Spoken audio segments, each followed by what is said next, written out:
হাতে থালা বাসন না ধুয়ে রাখলে কি বরকত কমে যাবে? ফজরের নামাজ পড়ে আমি ঘুমিয়ে পড়ি, এতে কি আমি গুনাহগার হব? নামাজের প্রথম বৈঠকে দুরূদ পাঠ করে ফেললে কি সাউসেজদা দিতে হবে? আমার গোসল ফরজ হয়েছিল কিন্তু টের না পেয়ে আমি নামাজ পড়ে ফেলেছি, এরপর টের পেয়েছি, এখন কি করব? ফোনের রিংটোনে বাদ্যযন্ত্রের সাউন্ড রয়েছে, নামাজ চলাকালীন রিংটোন বেজে উঠলে কি গুনাহ হবে? নাপাক অবস্থায় শরীরের ঘাম পোশাকে লাগলে কি পোশাক নাপাক হয়ে যাবে?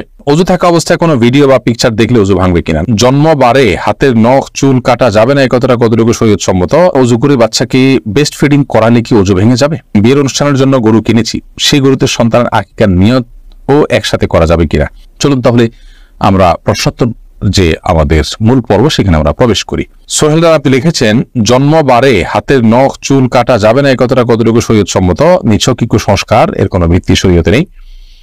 যে বারে জন্মগ্রহণ করেছে ওই বারে চুল কাটা যাবে না, এটা কোনো ভিত্তি নেই। যে কোনোদিন চুল বা নখ কাটা যেতে পারে। শাহরিয়ার রহিম লিখেছেন, নাপাক অবস্থায় শরীরের ঘাম পোশাকে লাগলে কি পোশাক নাপাক হয়ে যাবে? নাপাক অবস্থায় যদি শরীরের ঘাম পোশাকে লাগে তাহলে সেই পোশাক নাপাক হবে না, কারণ মানুষ যখন গোসল ফরজ হওয়ার কারণে নাপাক হন বা ছোট নাপাকও হন তখন তার ঘামও নাপাক হয়ে যায় না, যার কারণে এই ঘামগুলো শরীরে পোশাকে কোনো জায়গায় লাগলে সেই জায়গাগুলো নাপাক হবে না। প্রিন্স রাশেদ লিখেছেন, অজু থাকা অবস্থায় কোনো ভিডিও বা পিকচার দেখলে অজু ভাঙবে কিনা? না, এর কারণে অজু ভাঙবে না, তবে এর চেয়ে বড় কিছু ভেঙে যেতে পারে। যদি আপনি খারাপ কোনো ভিডিও, খারাপ কোনো হারাম কোনো পিকচার দেখে থাকেন তাহলে সেক্ষেত্রে অজু ভাঙাতে কোনো গুনাহের বিষয় না, অজু ভাঙাতে কোনো খারাপ জিনিস না, অজু ভাঙতেই পারে। আপনার তাকওয়া ভেঙে যাবে, আপনার দিনদারিতা ভেঙে যাবে, আপনার আমল ভেঙে যাবে, নেক আমল ভেঙে যাবে। অতএব সাথে সাথে তওবা করে আপনাকে এ ধরনের কর্মকাণ্ড থেকে বেরিয়ে আসার জন্য সংকল্প করতে হবে। ইশতিয়াক লিঙ্কন আপনি লিখেছেন, ফোনের রিংটোনে বাদ্যযন্ত্রের সাউন্ড রয়েছে, নামাজ চলাকালীন রিংটোন বেজে উঠলে কি গুনাহ হবে? প্রথমত এরকম রিংটোন সেট করাই জায়েজ নাই, আপনি বিকল্প করে রিংটোন প্রয়োজনে সেট পরিবর্তনের চিন্তা আপনি করতে পারেন যদি বিকল্প কোনো পথ না থাকে। আর নামাজ চলাকালীন যদি বেজে উঠে তাহলে সেক্ষেত্রে তো আপনি গুনাহে লিপ্ত হচ্ছেন এবং আশপাশে মানুষকে যদি জামাতে হয়ে থাকে তাহলে অন্যদেরকেও আপনি গুনাহ করতে বাধ্য করছেন, বিধায় এটা খুবই গর্হিত কাজ। ওই অবস্থায় আপনি অবশ্যই হাত দিয়ে আলতোভাবে মোবাইল টিপে বন্ধ করে দিতে পারেন এবং স্থায়ীভাবে এই সমস্যার সমাধানের পথ আপনাকে অবশ্যই বের করতে হবে খুঁজে। 360 ডিগ্রি আইডি থেকে আপনি আমাদের ইউটিউব চ্যানেলে প্রশ্ন করেছেন, অনেক মুরব্বী আমাদেরকে টাকা দিয়ে বিড়ি আনার জন্য বলেন, তাকে আনা যাবে? না আনলে বেয়াদবি হবে, আনলে গুনাহ হবে, করণীয় কি? দেখুন, মুরব্বী বড়দের কেউ সিনিয়র কেউ আপনাকে কোনো নির্দেশ করলে সেই নির্দেশটা মানাটা আপনার জন্য কর্তব্য, যতক্ষণ পর্যন্ত সেটি শরীয়তের কোনো সীমানাকে লঙ্ঘন না করে। মুরব্বীর নির্দেশ এটা মানা খুবই গুরুত্বপূর্ণ, আবার আল্লাহর নির্দেশ মানাটা তার চেয়ে বেশি গুরুত্বপূর্ণ। এখন মুরব্বীর নির্দেশ মানতে গিয়ে যদি আমি আল্লাহর নির্দেশকে লঙ্ঘন করতে হয় তাহলে নিশ্চয়ই আমি আল্লাহর নির্দেশকে লঙ্ঘন করাটা আমার জন্য জায়েজ হবে না। লা তাআতা লি মাখলুকিন ফি মাসিয়াতিল খালিক। আল্লাহ রাব্বুল আলামিনের স্রষ্টার অবাধ্য হয়ে পৃথিবীর কোন সৃষ্টির বাধ্যগত হওয়া, অনুগত হওয়া, তার নির্দেশ মান্য করা, এটার কিন্তু কোনো সুযোগ নেই। অতএব এ বিষয়ে আমাদেরকে দায়িত্ববান হতে হবে এবং সচেতন হতে হবে। শামিমা মুমিন আপনি লিখেছেন, অজু করে বাচ্চাকে বেস্ট ফিডিং করালে কি অজু ভেঙে যাবে? অজু করে যদি আপনি বাচ্চাকে বেস্ট ফিডিং করান তাহলে তাতে অজু ভঙ্গ হবে না, কারণ অজু ভঙ্গের কারণগুলোর ভিতরে এটি একটি কারণ নয়। কারণ দুধ এটা কোনো অপবিত্র বস্তু না, শরীর থেকে যদি দুধ নির্গত হয় বা সেটাকে নির্গমন করানো হয় তো এর ফলশ্রুতিতে কোনো নাপাক বা অপবিত্র বস্তু বের হয়নি। আর অজু যাওয়া মানে হলো পবিত্রতা চলে যাওয়া, অতএব পবিত্রতা চলে যাওয়ার মতো কোনো কাজ যেহেতু ঘটেনি বিধায় বেস্ট ফিডিং করানোর কারণে অজু ভঙ্গ হবে না। খায়রুল ইসলাম লিটন আপনি লিখেছেন, আমার গোসল ফরজ হয়েছিল কিন্তু টের না পেয়ে আমি নামাজ পড়ে ফেলেছি, এরপর টের পেয়েছি, এখন কি করব? দেখুন, গোসল ফরজ হয়ে যাওয়ার পর আপনি টের পাননি, নামাজ পড়ে ফেলেছেন, পরে যখন আপনি নিশ্চিত হয়েছেন যে আপনার গোসল ফরজ হয়েছিল আপনি এখন পুনরায় গোসল করে নামাজটা কাজা করবেন। এরপরে আতিকা সাফরিন ইয়াডি থেকে আপনি লিখেছেন, একজন মহিলার স্বামী মারা যাওয়ার পর আবার অন্য জায়গায় বিয়ে হয়ে গেলে সেই মহিলা কি আগের স্বামীর সম্পত্তির অংশ পাবে? কোন নারী যদি কোনো জায়গায় বিয়ে হয় এরপরে যদি স্বামী মারা যান তখন যদি তার স্ত্রী থাকেন তাহলে সেক্ষেত্রে তিনি অবশ্যই সম্পত্তির ভাগ পাবেন। কিন্তু স্বামী মারা যাওয়ার আগেই যদি তিনি বিবাহ বিচ্ছেদ হয়ে অন্যত্র বিয়ে করেন তাহলে সেক্ষেত্রে আর আগের স্বামীর সম্পত্তি থেকে কোনো ভাগ তিনি পাবেন না। তাহলে দেখতে হবে যে স্বামী মারা যাওয়ার সময় তিনি ওই স্বামীর স্ত্রী ছিলেন কিনা।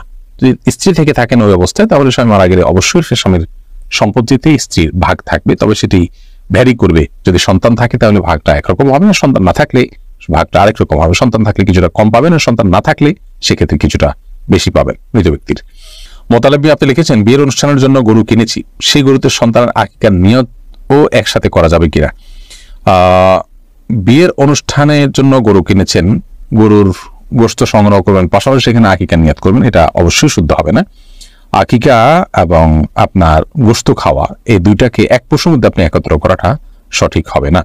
আব্দুল হালিম আপনি লিখেছেন, নামাজের প্রথম বৈঠকে দুরুদ পাঠ করে ফেললে কি সাউ সিজদা দিতে হবে? নামাজের প্রথম বৈঠকে যদি আপনি দুরুদ পড়ে ফেলেন তাহলে সেক্ষেত্রে হানাফি মাযহাব অনুযায়ী আপনাকে সিজদা সাউ দিতে হবে। যদিও এক্ষেত্রে হাম্বলি মাযহাবের উলামা ইকরাম, সৌদি আরবের উলামা ইকরাম তারা ভিন্ন মত পোষণ করেন, তারা বলেন সিজদা সাউ দিতে হবে না। তো হানাফি থট অনুযায়ী বাংলাদেশ বিশ্ব হানাফি মাযহাব ফলো করেন, সেই হিসাবে সিজদা সাউ দিতে হবে। প্রথম বৈঠকে যদি আপনি ফরজ নামাজের প্রথম বৈঠকে অর্থাৎ দ্বিতীয় রাকাতে যদি আপনি আত্মীয়দের পাশাপাশি দুরূদ পড়ে ফেলেন আল্লাহুম্মা সাল্লি আলা মুহাম্মদ, এটুকু বা এর বেশি অংশ যদি পড়ে ফেলেন তাহলে আপনার সিজদা সাউ দিতে হবে। আব্দুল্লাহ সোহাগ লিখেছেন, ফজরের নামাজ পড়ে আমি ঘুমিয়ে পড়ি, এতে কি আমি গুনাহগার হব? ফজরের সালাত আদায় করার পর যদি আপনি ঘুমিয়ে পড়েন তো এতে আপনার বড় কোনো গুনাহ হবে না, কারণ এতে কোনো হারাম কাজ আপনি করছেন না, কিন্তু একটা অনুত্তম কাজ করছেন। গুনাহ শব্দের অর্থ ক্ষতি, সে অর্থে ক্ষতি তো হবেই, কিন্তু ক্ষতিটা ওরকম বড় ক্ষতি, মোটা দায়ের ক্ষতি, কোনো কবিরা গুনাহ নয়। যদি এমন হয় যে আপনি রাতে ডিউটি করেছেন, রাতে গভীর রাতে আপনাকে ঘুমাতে হয়েছে কোনো কারণে, বাধ্য হয়ে আপনি সকালে ঘুমিয়েছেন, তাহলে সেক্ষেত্রে ইনশাআল্লাহ কোনো প্রকার গুনাহই হবে না, কারণ এটা শরীয়ত নিষিদ্ধ কোনো কাজ আপনি করেছেন, ব্যাপারটা সেরকম না। অনেক ফুকাহা ইকরাম এটাকে নিষেধ করেছেন, এটা স্বাস্থ্যের জন্য ক্ষতিকর। নবী সাল্লাল্লাহু আলাইহি ওয়াসাল্লাম এই টাইমে তাসবিহ তিলাওয়াত করতে পছন্দ করতেন। আল্লাহ কোরআনে কারীমে বিভিন্ন জায়গায় বলেছেন ওয়াসাব্বিহু বুকরাতাও ওয়া আসীলা, এই জাতীয় কথা আল্লাহ তাআলা বলেছেন। সেখান থেকে বোঝা যায় যে সকাল এবং সন্ধ্যার সময়গুলো ইবাদতের সময়, জিকির আজকারের সময়, তাসবিহ তিলাওয়াতের সময়, এই সময়টা ঘুমের সময় নয়, বিধায় এগুলো থেকে আমাদের বেঁচে থাকা দরকার। যে সিআইডি থেকে আপনি লিখেছেন, রাতে থালা বাসন না ধুয়ে রাখলে কি বরকত কমে যাবে?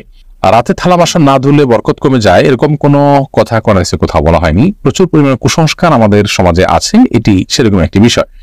আপনি থালা বাসন রাতে ধোবেন নাকি দিনে ধোবেন এটা আপনার ব্যাপার। তবে এক্ষেত্রে শরিয়ার নির্দেশনা হলো যে থালা বাসন বিশেষ করে খাবার যদি থাকে সেগুলোকে ঢেকে রাখা, সেগুলোকে ঢেকে না রাখাটা এটা সুন্নাহর খেলাফ।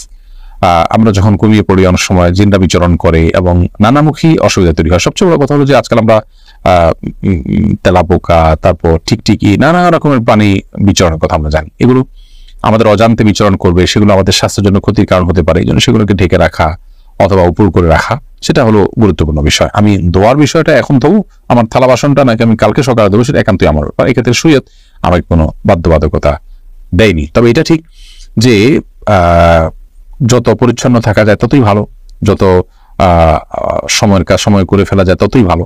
কিন্তু এর মানে এই না যে থালা বাসন আমি রাতেরটা সকালে ধুলে আমার বাসায় বরকত থাকবে না, এমন কোনো কথা নেই।